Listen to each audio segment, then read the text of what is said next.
This episode is not for the faint of heart. Dr. G. Rex Kruhly pulls up to the not-so-bad bachelor pad to expose how the system's been punking men for centuries. We're talking emotional suppression, the fall of real mentorship, and how modern masculinity's been hijacked by media and fake empowerment. If you've ever felt like something's off, you're right. And this convo, it's your permission to fight back. How did you get here? Nobody wakes up one just one day and they want to talk about the quantum energy healing, or just the quantum space at all. So what brought you to this point in your life? Is a preordained destiny. I knew my mission on the earth by about age 3 and continued with that vision until age 6. At the age of 6, when they entered me into school, I failed grade 1, didn't belong there. My family emotionally abandoned me from age 6 on, and then I lost that. I always knew the vision, but I was not focused in on that vision. And that started me trying to make sense of my world and eventually led me into the martial world to become a man. And then that led me through the series of great masters to learn my craft, and then the massive injuries that led me to the great world-class doctors that I studied how to heal, self-heal from, and so forth. And then eventually I went on to become one of North America's top representatives of Japanese martial craft in the Western Hemisphere. And when the dojo was torn away from me, the landlord died and his son took it away illegally. That knocked the wind out of me, and took me 2 years to get my bearings. We sued that guy, and I took the money, and in my late 40s or somewhere in there, I went back to become a doctor, a licensed doctor. Then through that process there, I became a licensed doctor. And then when I moved, I apprenticed under 5 great master doctors. But the last one, Dr. Habursky, taught me the quantum field. So when I moved from Texas to Georgia after I graduated, I met Dr. Larry Habursky, and I learned the quantum field from him. And then over the years, I mastered or we say the word master, let's just say I have expertise in a number of different healings modalities, all of which were esoteric or energy based. And then when I was introduced through Padmasambhava, the great god that brought Buddhism to Tibet, introduced me to Shriyama Bhagavan. And at that time, I started receiving Diksha along with the care of Dr. Habursky. I apprenticed under Dr. Habursky for 8 years. And then the divine rewrote my program, taught me how to do distance healing. I had no clue how to do that. And then once I learned how to do the distance healing and morphic field physics, that completed the circle back to the vision when I was 3, how to save or help large masses of people at the same time. At this point in time, I can help thousands of people at one time. I always think life is so comical in that sense that there's what we plan and then there's the reality of our lives. But so often we do have those full circle moments. You knew at 3 what you wanted to do and you thought this is the way to do it. You made a big pivot in your mid to late 40s to go a whole different route, but you somehow still made it back to where you started in the vein of helping others. Yeah, and I'm still a martial specialist. I left Aikido in the year 2000 because it's become so silly or commercialized. And I retained my Kenjutsu practice under Yagyu Sensei in Japan. Kenjutsu is classical Japanese sword. So I'm not a commercial martial artist. I was trained to carry the craft to the next generation in Aikido. And then as a swordsman, I'm considered a senior swordsman under the Yagyu system in North America. That's a completely different, that's pure Zen spiritual swordsmanship. But I taught the military and everything. I'm the real deal as far as the hardcore stuff goes, when I trained, I didn't train for sport, so I trained for warfare. I mean, that's a huge deal, and the fact that a lot of people don't know that there is a difference between the different sects of any martial art. Completely different. Different as different as oil and water. 100%. And sometimes they marry well, sometimes they don't, Yeah, and it's yeah, true, but they all have such honest ideologies usually behind the origin. Sometimes that gets lost, in the actual practice of it. So the fact that yeah. you still honor the ways. Lineage is everything in a martial craft or I've been in Dharma for 54 years. Lineage is everything. Once the lineage is broken, then you've got nothing. It's just like an empty shell. Tradition is what connects us to our ancestors. It's what keeps us from repeating like huge mistakes, not just in our lives, but as a culture. So I completely respect and I understand that whole lineage line. Yeah, But now that's in danger of being completely ripped from human society by AI. That's the biggest mistake of mistakes, because AI is data, and Dharma and those kind of systems are living morphic fields, and it's a big, big, big mistake. It's like when Luke Skywalker says to Yoda, "Is the dark side stronger? No, quicker, easier, more seductive." That's the path everybody takes, but that's it's so true. Honestly, that's what AA is right now. It's a way to do more work without doing more work, if that makes sense. yeah, and But at what it's also the cost? perfect pathway for brainwashing, social control, and the elimination of society. So once, It's Russian roulette. yeah, I was like, I always say, once you stop critically thinking, what do you really have left? Nothing. Exactly. You have whatever they put in. That's what you have. Just speaking of mindless droning, you also are a practitioner of self healing. You've done it. You've had, like I said, quite the life. So why do you think so many guys emotionally shut down even when things are good in their life or relatively good, how we call it? Give me an example of the emotional shutdown you're referring to. When you first started the way of martial arts, it kind of helped you learn discipline and become a man. Today in society, it feels like a lot of men, especially, they don't have the same lineage as we used to. They don't have the traditional mindset. We're not living traditional lives anymore. And sometimes and most times, actually, not even sometimes, most times when confrontation happens, they don't really know how to respond. So they just shut everything off, whether it's verbal or physical. Men and men's issues is a key area of my life and my study, my path, and my concern. And I feel fairly confident to speak about it with a certain degree of authority. The greatest source of information to answer his question, folks, and I've referred this book to probably 400 people over the years, is a book by Robert Bly, Bly, and the book is called Iron John. Robert Bly, I think, has passed away now, but that is a book about originally the story. Iron John was written by the Grimm brothers, I think something like the 18th century, where in the old days, the elders passed on wisdom through stories and fairy tales. So the fairy tales are very, very deep. Iron John is the story of how a boy becomes a man and the pathway of manhood. It's all been ripped away, primarily in the West. It's all but completely gone. And it began in the Industrial Revolution. So what happens in the Industrial Revolution? You see, a man has to be made. A woman is born. So the fundamental reality of a woman and a man are very, very different. Women are connected strongly to being. They become a woman when they menstruate. A boy never becomes a man unless he's made. He's made through rites of initiation, period, end of story. And no woman can give a man the rites of initiation, only other men.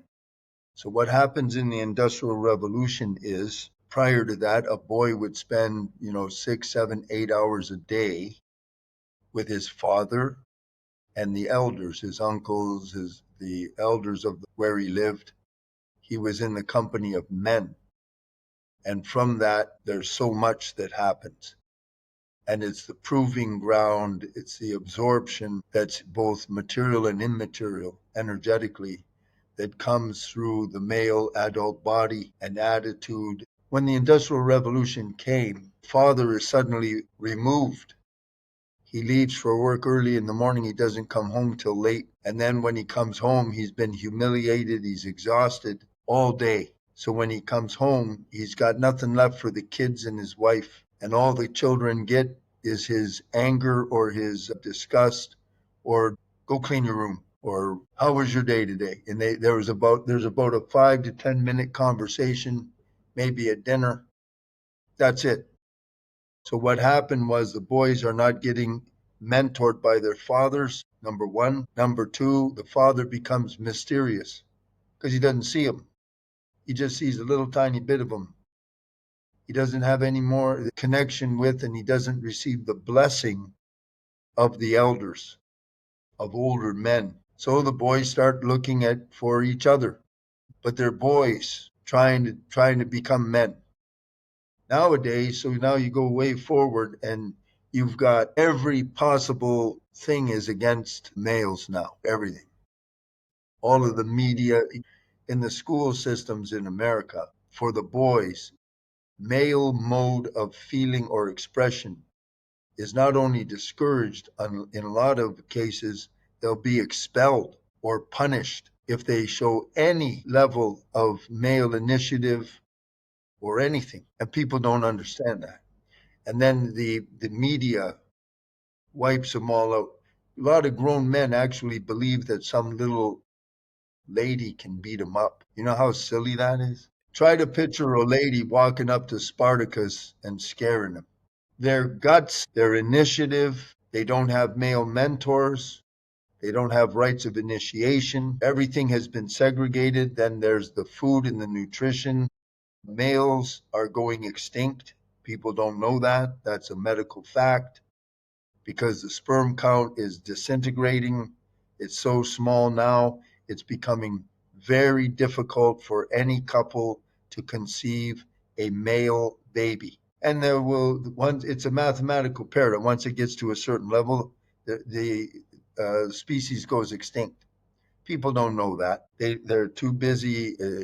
They don't know how to find real information from real doctors that aren't bought out by the pharmaceutical company or brainwashed. A lot of docs, you got to understand, they're good people. They're just all brainwashed. And that's my specialty is the mind. So I can explain in this program with great clarity exactly how and why all this stuff happened. And you're in the middle of it now. You're in the arena. In the military, we understand if you don't understand your arena, you will not make it. You've got to understand the arena you're existing in. And it's changing at exponential speed. Elon Musk says 3 to 5 years, and AI will already be able to do everything and anything that human beings can do now. You have any idea what that means? So the guys are lost. Guys just shut down because they don't know their own emotions. They don't have any role models. Who is their role model? Brad Pitt? Are you kidding? I mean, nothing against Brad Pitt. I like his movies too. He's a nice guy.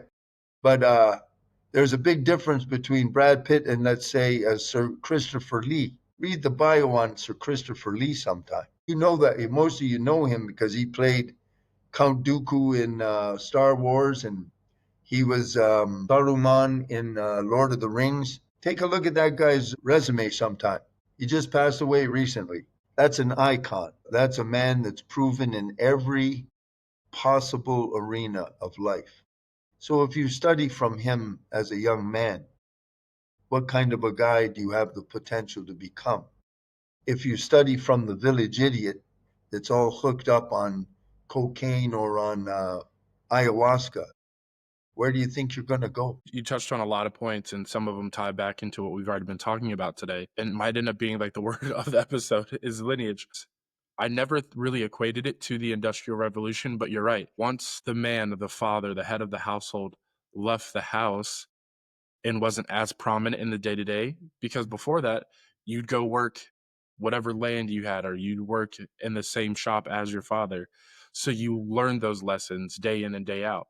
But as you separate, you're right, you seek your peers in order to be your moral guide in a sense. And when two people without direction are leading each other, it's not really that big of a surprise if somebody's getting lost. That's Yeah. And in this case, the thing that we're losing isn't just our masculinity, but it's also our morals. And you're right. We just had an episode not too long ago where we spent the whole time talking about how the XY chromosome's dying, that the sperm count is shrinking, and people are having more serious. fertility issues. So It's a term. You can go on Google and look at it while it's still up, you know.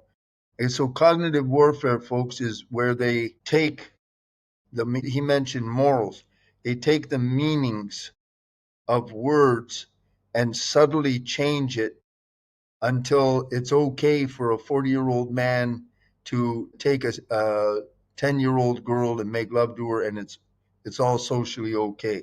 And there's so many ways you do it. See, I'm a person who can remove any kind of brainwashing, any kind of post-traumatic stress syndrome. I don't care what it is.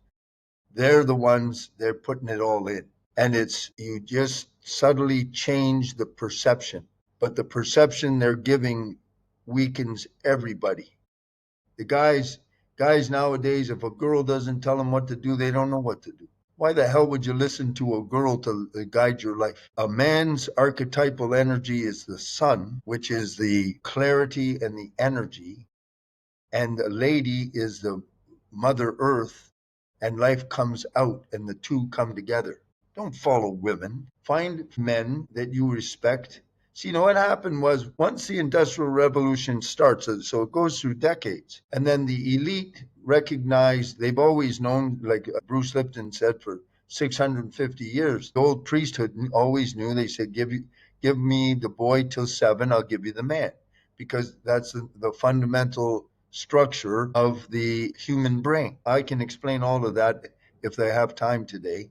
So anyway, what happens is when dad isn't the example anymore, and he doesn't show virtue, he doesn't show leadership, he doesn't, the only leadership he's got is mother's in the kitchen, they're cooking. And so what happens is that carries over to things like the president. Nowadays, any time a man shows confidence, I have no doubt there'll be all kinds of women in the audience call me a misogynist pig, or he's a narcissist. I don't give a damn what they want to call me.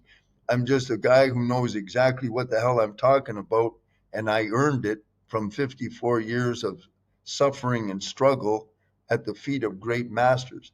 And if anybody likes it, good. If they don't like it, I don't give a damn.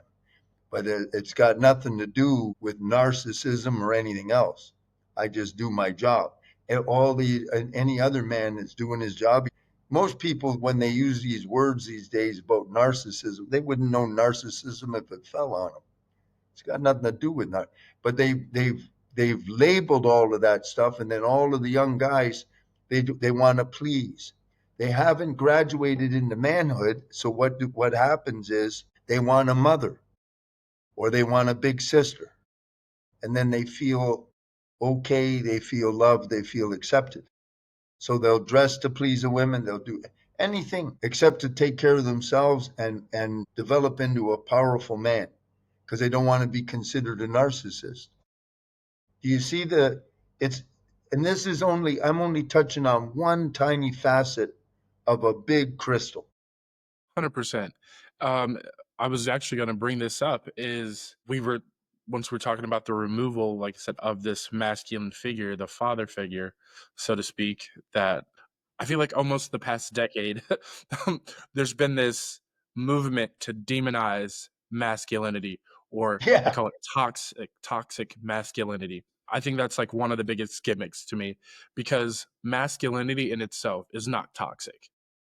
You No, know, masculinity is wonderful. it's If you're now a man, you be proud to be a man. right. Now, just because I'm masculine doesn't mean I can't also be a jackass, but it's not because I'm masculine that I am a jackass. That's what I That's a tell people. very important distinction. That's well said. That is very well said. And I think that we really need to start refocusing. There's no such thing, or we don't really talk about toxic femininity. So I think, right? Right.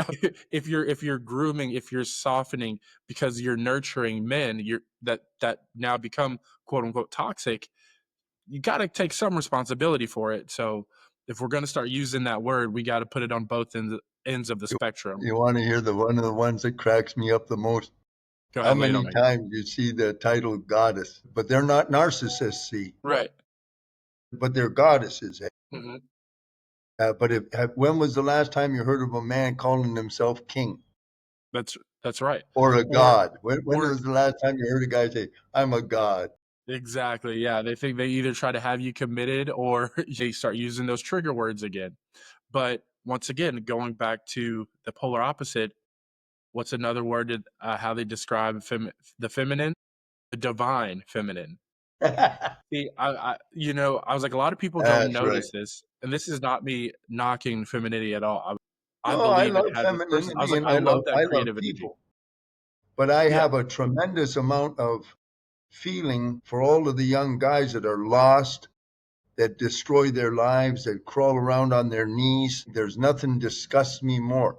And it's the same with lady. 95% of my clientele all over the world are ladies because guys are afraid to ask for help, or they feel weak if they ask for help, or they don't want to feel embarrassed, or whatever. So I don't get me wrong, I love women, but I love men, and I have a hell of a lot of feeling for men, and it's sadness that I've felt ever since I was a kid, watching them be humiliated, disrespected, pushed aside, like that movie Mrs. Doubtfire, one of the most pathetic movies they ever made, and it's cognitive warfare at the level of art. So what did they do? They got a big name actor, and he's a father. And as a father, he's a buffoon, he's incompetent, he can't make a single decision, he's useless. And the only way he has credibility is if he dresses up like a woman. People think that's a comedy. It's not a comedy. That is cognitive conditioning at its best. I will not watch anything that it endorses the humiliation of men ever at all. I said we've been saying this. There is this cognitive warfare. Let's go back. They have gotten really good at camouflaging the cognitive warfare. Yes, So, like you said, they put it all in our media, and we consume it, but we really don't take the time to step back and analyze what we're consuming. And if we're not checking in or regulating our subconscious, I mean, how fast will things change? How fast will you incorporate those things into your daily life? Because it's pop culture, it's art, it's going to become what's the new norm. all you got to do if you want to see how brainwashed and how controlled programmed society is. When COVID in 2019, they shut the entire world down in just a few days. The entire world. That's I mean, that's just subconscious programming.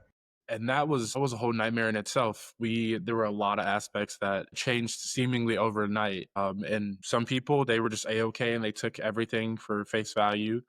Some people tried to investigate. Some people just said, I'm not doing it. And it's just That's why funny. I call my system depth healing. There's nothing at face value. If I was like, if you're not willing to get dirty and do some digging, then I think you deserve to be a sheep. I'm not mad at the wolf for still needing to hunt. That's right. That's right. Now that AI is coming up, see, they're marrying it with the quantum computer. It will achieve its own level. It's already exhibiting varying degrees of consciousness now, and it's going off on its own. It just goes on in its own directions. It's moving fast. You have to understand that. To understand, try to cultivate as much as you can some form of livelihood that is not so easy to be replaced by a machine. I mean, that's a real struggle that we're all unfortunately going to have to deal with like you said, over the next 3 to 5 years, because so much of day-to-day life can be circumvented.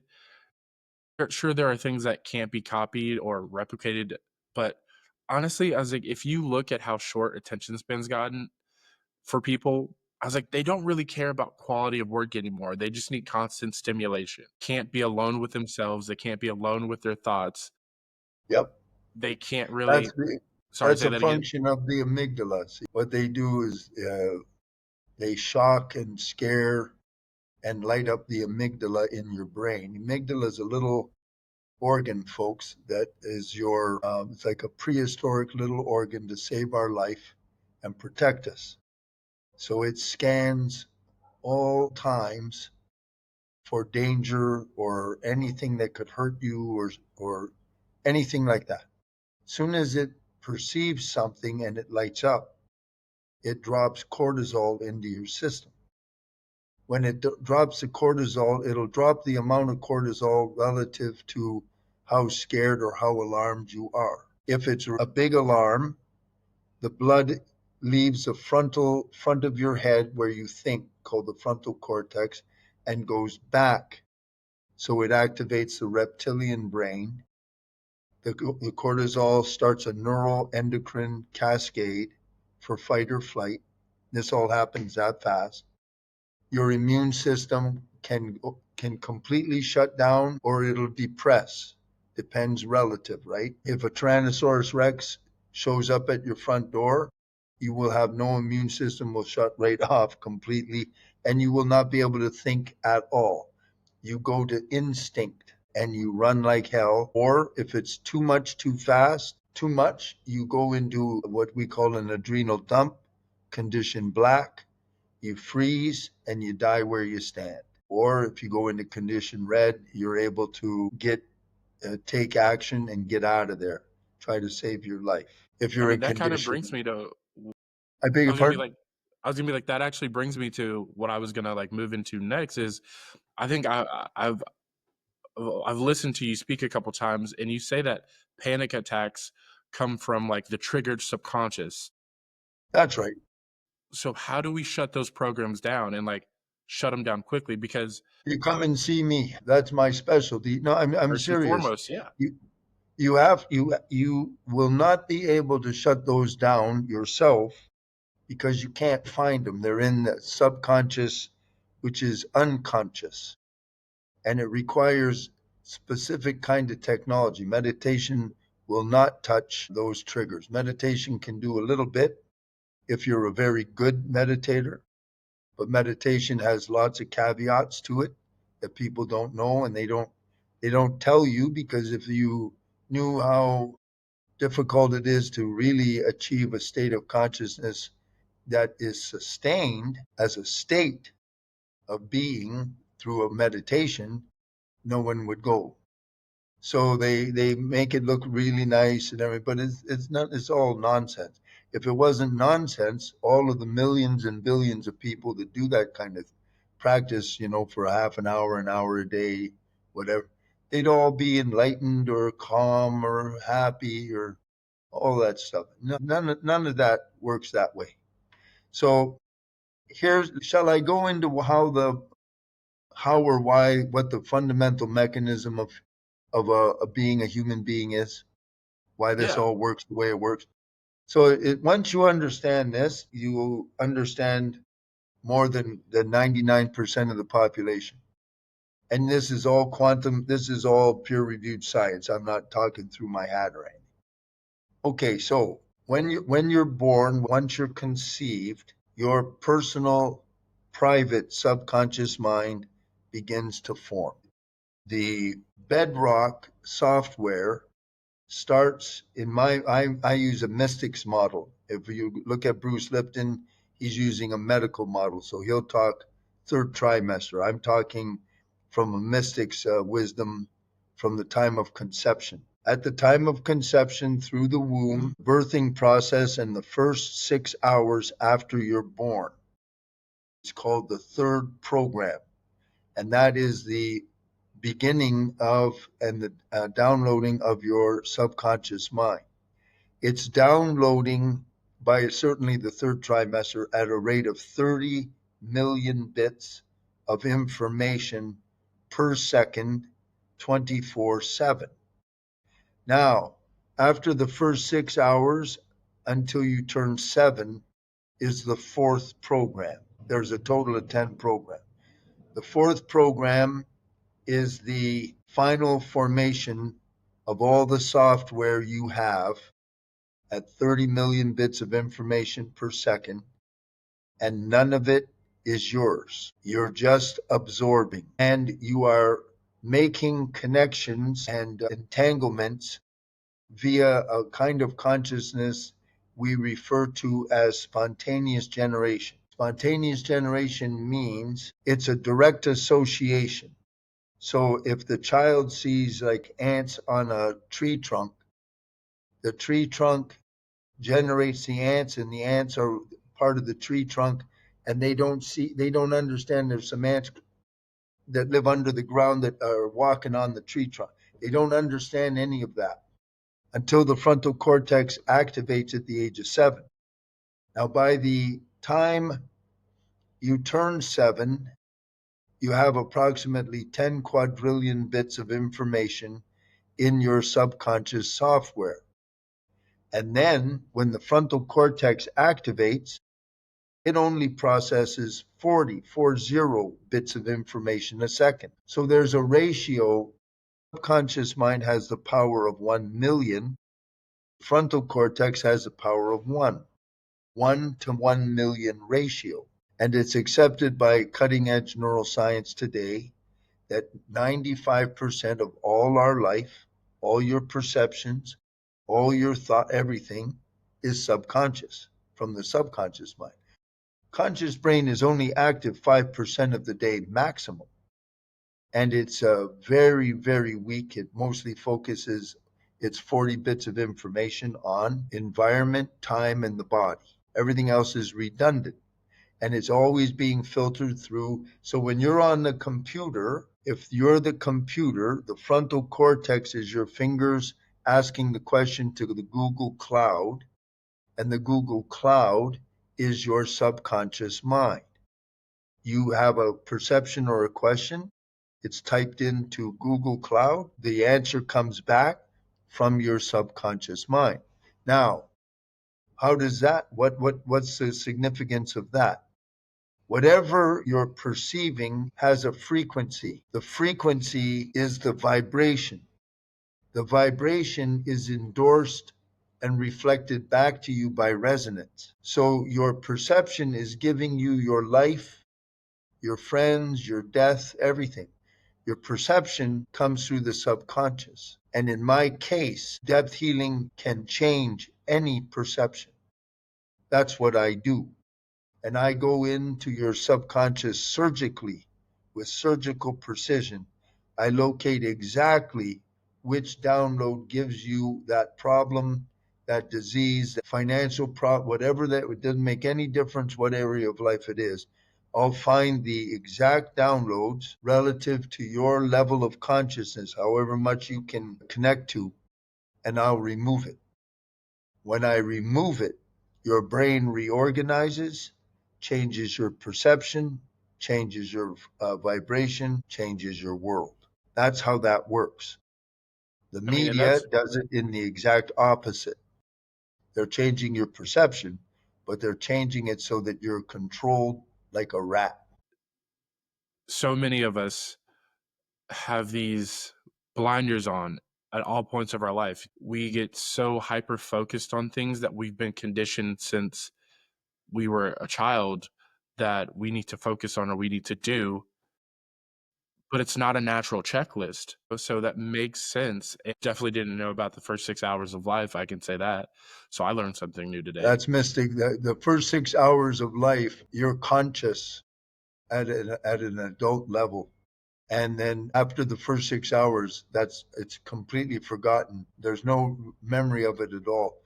Those first 6 hours, whatever happens there, like if you're received with love, if you're welcomed into the world, or whether your mother looked at you and thought you were ugly, or the doctor said something disparaging, Mhm. or the Yeah. room is really horrible and ugly and cold and unfriendly, or there's negative energy. All of those things are perceived by those first 6 hours, and then that will resurface about the age of 35 years old.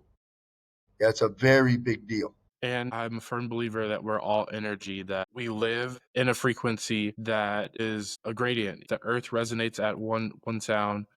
Each person has their own different frequency that they reside in. So I think it's interesting. That's why I love the quantum space, is because it's something where it doesn't get talked about every day, but you can kind of feel it. Like if you've ever taken the time to just be out in nature, that's why I love like touching grass, because you do feel a vibration and like it's calming. But if you're in the city, or if you're a big city person, touching wood, touching cement, touching concrete, you don't feel that same buzz. It kind of cuts you off. It disconnects you from that. So I could see if they can cut off your connection to the earth, which is what we use to grow, which nourishes us. I mean, what else can they do? Going back to that cognitive warfare aspect, so many things in life that we think are important aren't necessarily as important as we think they are, or Yes. and we really need to be shifting focus in other areas. Like you said, becoming self sufficient. I was watching a TikTok the other day, and it was like, I understand why some women don't think men are men, because there was a time where a man would get upset, might punch a hole in the wall, but at least he knew how to patch up the wall to fix it. Now you get mad, you punch a hole in the wall. What are you gonna do? Call somebody like to fix it? And I was like, holy shit, you're right. There are a lot of tasks that your parents, your grandparents, some even of the older people in your generation can do that we just aren't teaching anymore. We're not passing along. And when a man or a person doesn't have all the tools they need to be functioning, like they become dependent. And that's kind of what you're saying they're shifting us to. They want to take away our independence so that whatever narrative that is put in front of us, we're more willing to just accept and go along with. The sense of independence now is people just the level of consciousness. Your body, everything is a printout of your level of consciousness. The problem with consciousness is that it's invisible. So you don't need some measuring sticks to understand how to sort of see where you're at. And the fundamental, easiest way to do that is to look at your surround. And your surround, you start off with your home.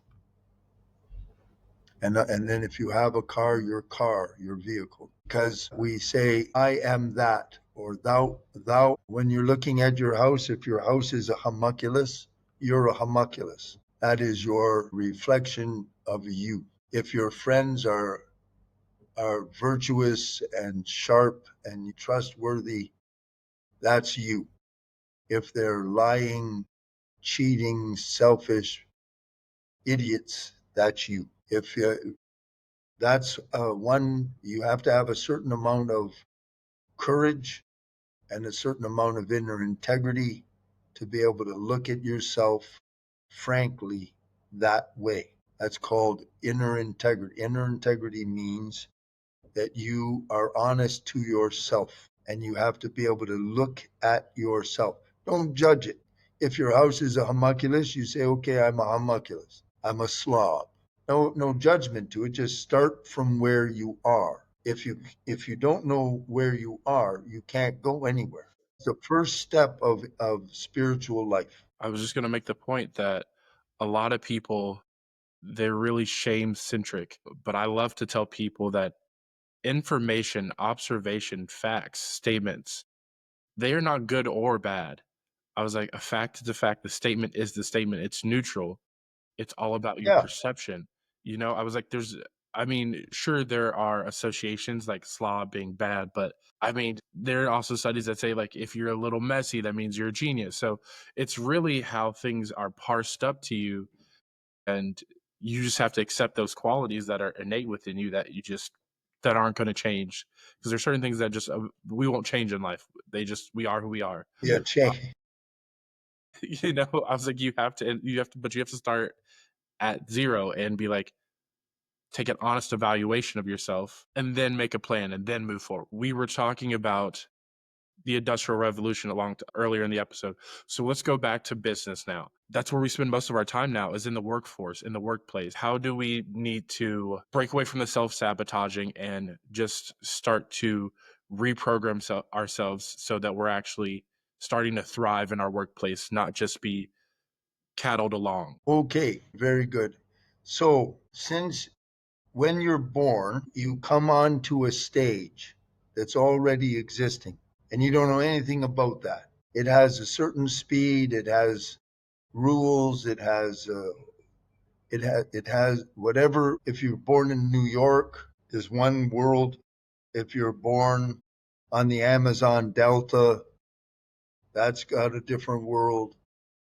And you're designed to survive. That's why the first 6 years is only downloading data, because you need that to be able to assimilate into the human world. We were all trained, or they tried with me, but nothing worked with me because I already am preset. I had a destiny a little bit different. But what they want to do is make you a consumer, not a producer. And they want you to look for a wage and obey rules. Yeah. So what happens when you get a wage? Your dreams and all of the great things you used to dream of doing and having as a little child go out the window because you don't make that much money. Then what they do is on the media, I'm not plugged into media. So I don't give a damn about media. But for everybody else, that's all they do is media. That's why when you walk in, nowadays, I was telling the guy I could walk into a 7-Eleven here in Thailand and stand in the front door and make love to a woman nude, and no one would ever know because everyone's just like that. So glued to the screen, yeah. They would never know that I was making. I could be there for 2 hours. So what happens is they're plugged in now. When they're plugged in, you're made to be afraid to not be employed by somebody else who's going to tell you what to do, and then you get a wage which you're going to equate with your personal security, and you're not a producer, so your inventive, ambitious drive is squelched, and then you spend. So what they do is on this thing, they show you constantly things that you want very much, but it's just either way out of reach or it's just out of reach. And then they show you stuff on here that scares you, that you don't have any control over it. But it scares you, or it makes you very angry, or it makes you very worried. So on the one hand, they show a future that you can't control, that you can't reach, and then they show you stuff you can't have, and then they make you afraid to get fired, or I hate my life, but I can't leave it. See, I'm different that way. I don't give a damn. I've never cared, ever. And I was fired from many jobs, and who cares? You always get another job. What I spent my time on, what I would recommend to anybody, is you develop your own passions. Why develop your passions? So that it makes you money, because you'll be happy. The number one way to be happy, have power, have money, have health, is to make your life congruent with your values.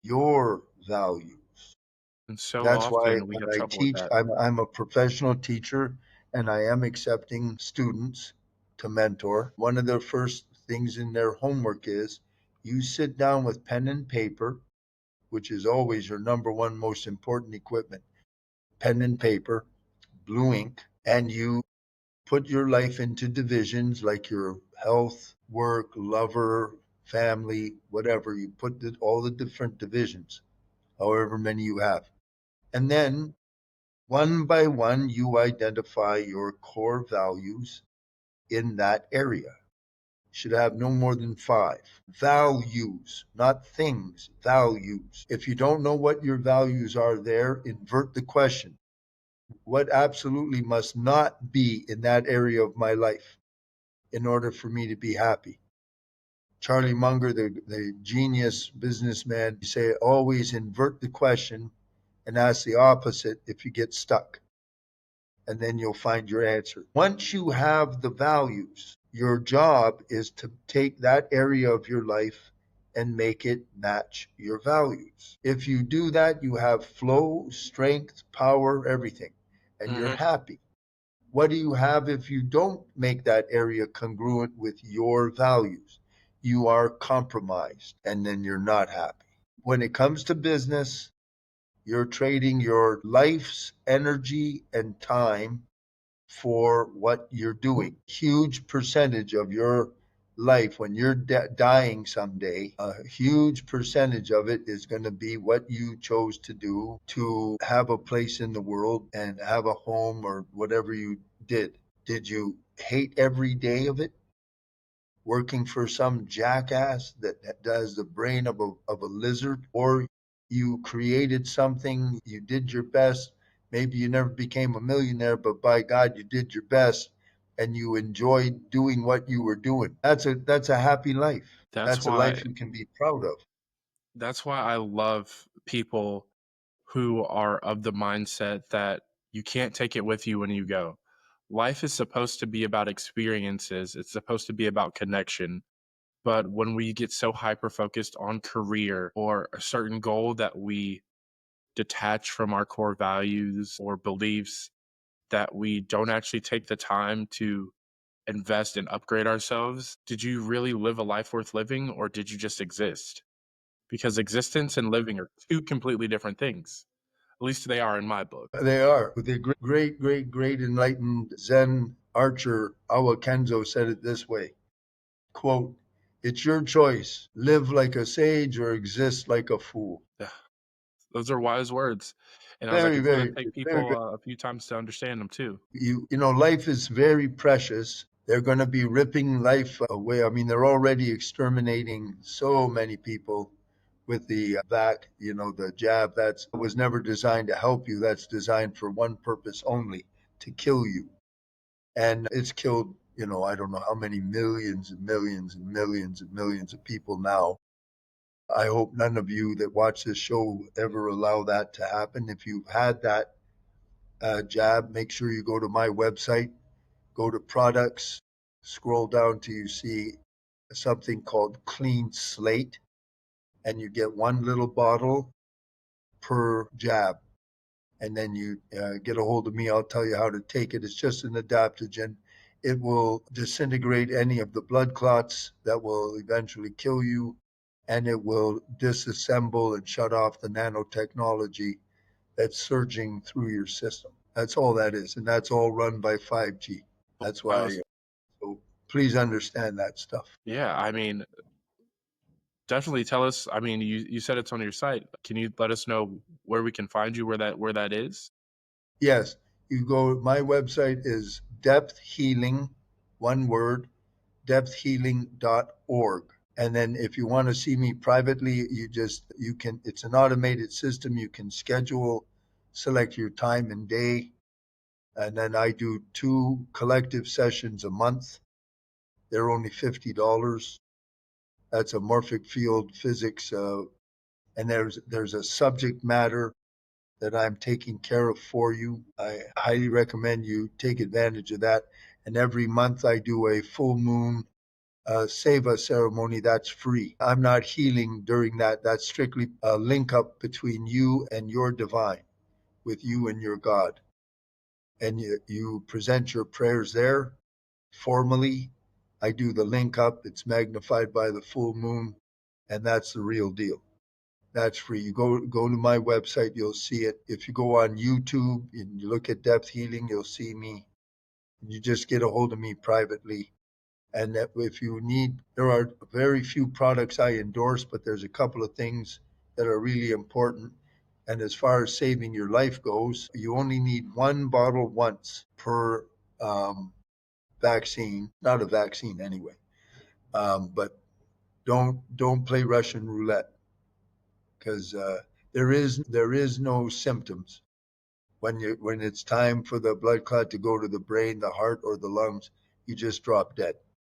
Period. Yeah, and that's so true. You don't wanna play Russian roulette with your life because you only get one of them. The sophistication of the stuff they got now, you don't play with that. We talked about how masculinity has shifted, so now what men think is masculine actually isn't always masculine. It may be more feminine, or it's actually not true to what it means to initiate. So, what are some of those traits that are actually part of that initiation into manhood? What's part of initiation rites? Yes, Initiation rites into manhood always, across cultures, always involve a challenge, hardship, and some kind of danger as a proving ground. It's always the same.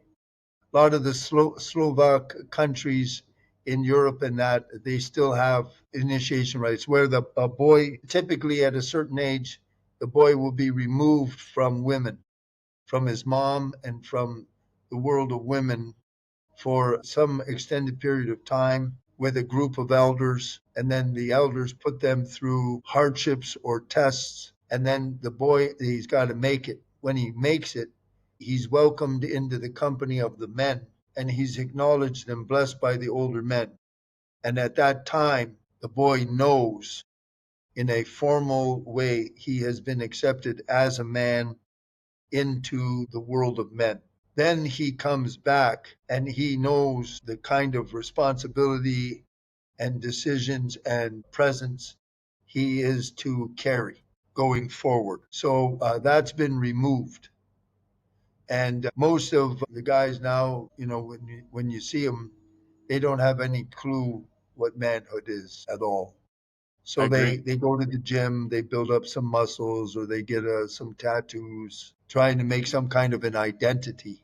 But that's got nothing to do with being a man.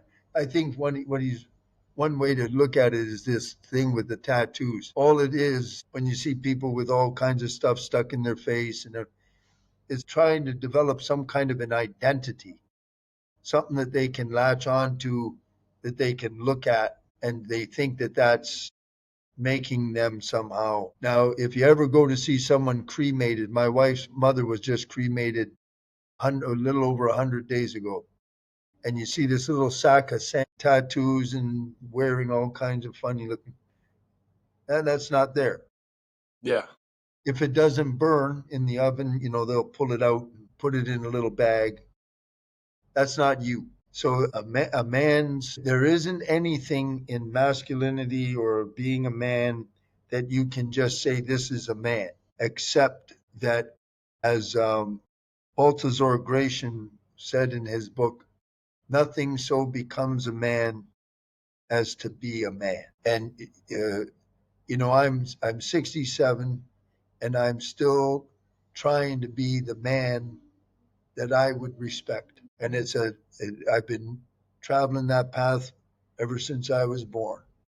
And I look through to great icons, not some weak, stupid, whatever. Find real icons. If you don't know what an icon is, find out, study, yeah, and look, and find yourself a mentor and stay with him for years, not days or a weekend or whatever. Nothing of significance happens fast. It takes decades to mature and learn, and there's nothing wrong with that. Anything that in nature, anything that happens fast can be taken away fast. just as fast. Yeah, that's so true. All right, Roman Colosseum is still standing. They didn't build it in a weekend. Hey, that is true. that's a fact. That's Yeah. a fact. Yes, it does. Like it's a proverb for a reason. Nothing worth having comes easily. You know. No, there is Yeah. one thing I'd like you to know. Yeah. Kali Yuga ended. It's finally official for Kali Yuga ended, which is the period of life for the earth is 50,000 years old. The golden age has begun, and we're in May. This month is regarded around the world across cultures as the most powerful spiritual month of the year. This month. So millions and millions and millions and millions of people are all doing all manner of different spiritual practices depending on their traditions and their beliefs now. So, what I highly recommend, if you have any interest to get in to see me, do it this month. Don't miss it. Don't miss the full moon seva. That's between you and God. And if you come with sincerity and sacredness, God will answer those prayers. Look at the website. If you have your own personal practice, this is a sacred month. Jupiter is moving into Gemini as a transit on the 14th, and Saturn is linking up to Neptune for the first time in 12,000 years. All of it is auspicious, and the divine is exceedingly available to you at this time in this month. So I just wanted to add that because I just thought of that. The divine signaled me that That just shows that you really are in tune, that it sent you that signal just right at the right time. that's Dr. right. G, thank you so much for sharing. You really have. You've shared a lot of great perspective today. You've given us a lot of energy. You've given us a lot of information to digest, to help wake us Very up welcome. from the matrix Very, that we're very in, so to welcome. speak. Of Thanks for having me on too. course, it was my pleasure. I know everybody else probably feels the same way who's listening today. I just want to say that I'm glad all you bachelors, bachelorettes, and partner people who made it to the end of this episode got your money's worth, so to speak. And we will definitely see you next week for an all new episode.